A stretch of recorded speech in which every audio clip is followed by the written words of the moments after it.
he has some really great insight on what the trends are. So I follow him, and I thought his website would talk about this. Now, if you have a 2.5 or 3% loan, and you're like, I need to move, I got relocated or divorced, or it's just not working out, it's not the house I want, you can actually sell your house and let the buyer assume that loan. This is not easy to do. This is a very difficult process. There's a lot of working parts into it. But because rates are so high right now, if you have a low rate, even if it's at 4%, it might make sense.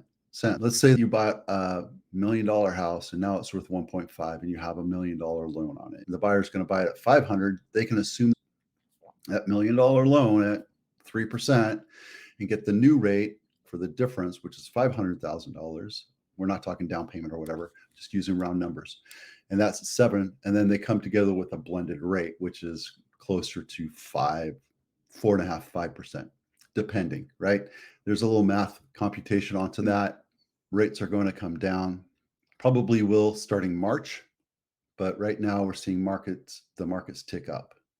It went down a little bit last week, popped back up today, and that's where we are. So finding a house for sale that has an assumable loan, and typically it's an FHA or a VA loan, and you don't have to be a veteran to assume a VA loan, just so you know that.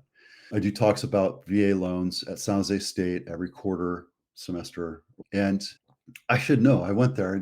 Anyway, why would you want to do that? Because it will actually blend your rate and make your rate lower, and it's something you can do. There are costs behind it, and it's not something people typically do. As a matter of fact, down here shows that the assumed loans that I've done so far in Sacramento are only 0.4%.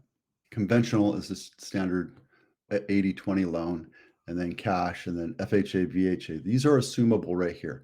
Some conventional loans are assumable, and it's something you have to ask the listing agreement to find out if that loan is assumable.